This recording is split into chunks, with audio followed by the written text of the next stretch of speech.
Welcome to the video. In today's video, I want to show you how to do all the basic calisthenics moves starting from level 1.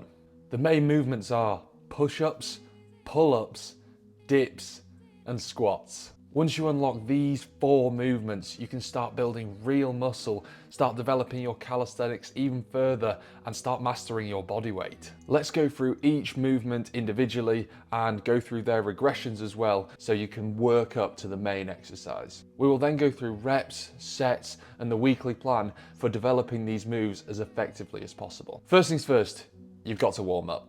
I like to use a band to warm up with and get the blood pumping to my muscles.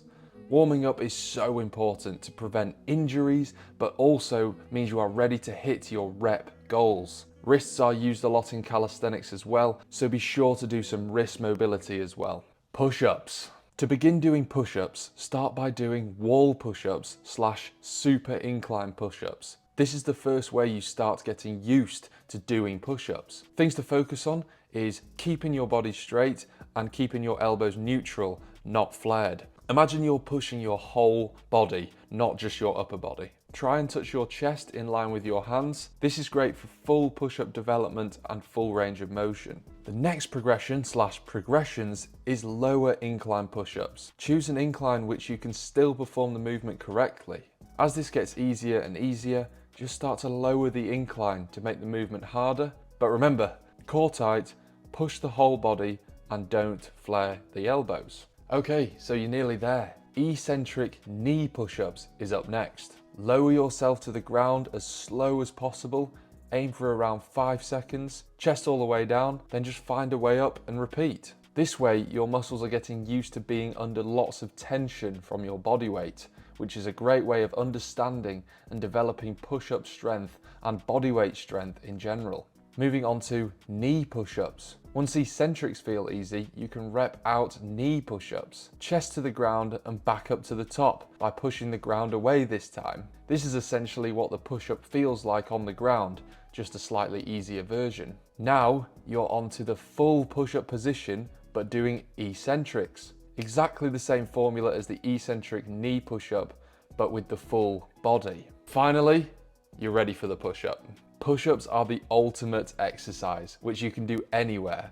They build your upper body, targeting your chest, triceps, shoulders, and core. You can also advance the push-ups to even more variations, such as decline push-ups, which target more of the upper chest, diamond push-ups, which target more triceps, and pike push-ups, which target more shoulders. I remember being able to do no push-ups at 21 years old, and I just wish I knew how good they were going to be for me once I unlocked them. Before we move on, if you want help with your workouts and weekly programs, I do online coaching. If you want to know more about that, click the link in the description.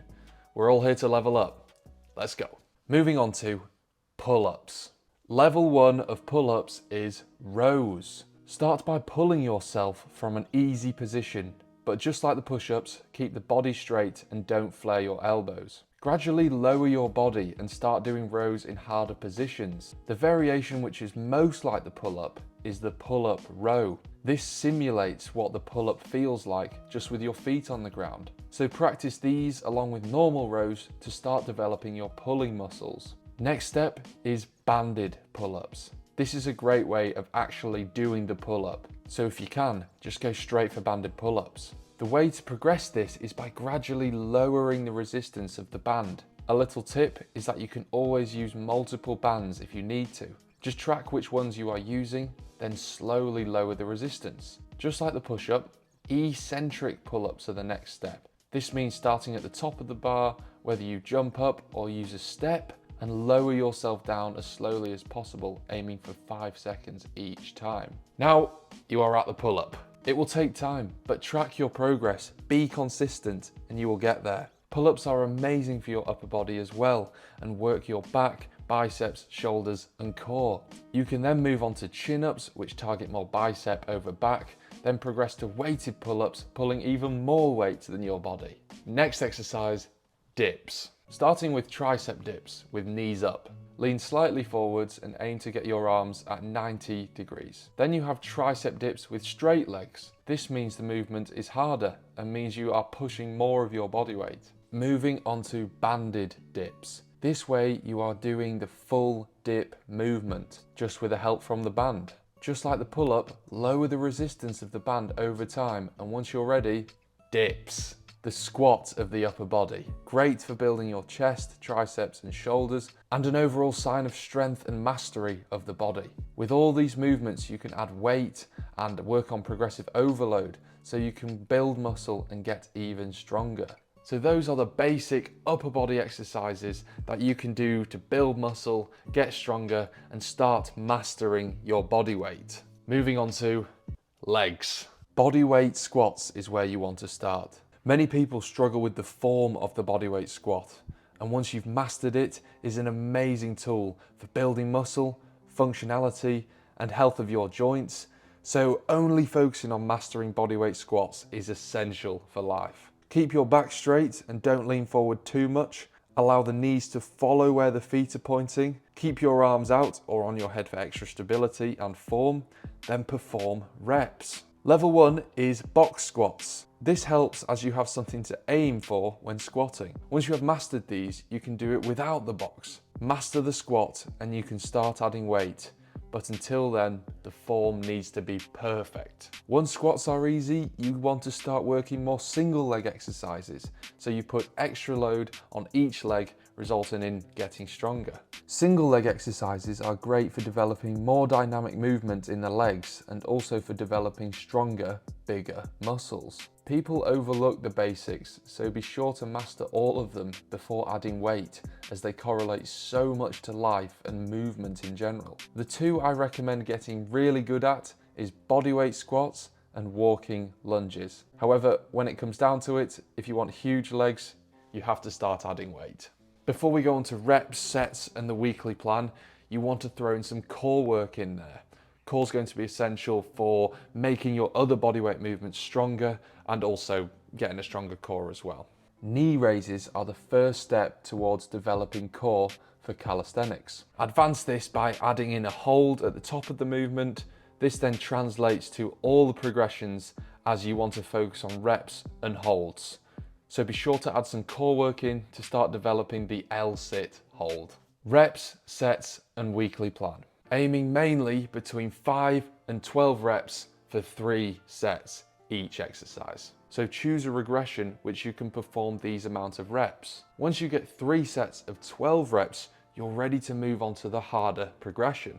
When progressing to a harder variation, aim to do between 5 to 8 reps for 3 sets. This is so your body can start adapting. A little tip is to still add in 1 to 3 sets of the regressed version on top of that as well, so you can get more volume and work the muscles even harder. In terms of rest time, aim between 90 seconds to 2 minutes, but if you feel like you can't reach a rep goal after that, just rest even longer.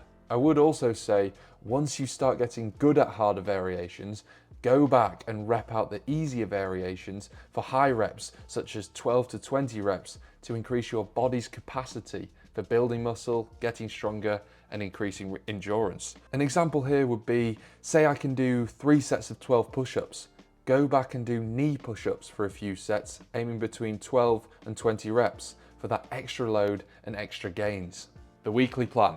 The styles you can choose are push-pull legs 3 times a week, full body 2 to 3 times a week, upper lower 4 times a week, upper lower push-pull legs 5 times a week, or push-pull legs 6 times a week.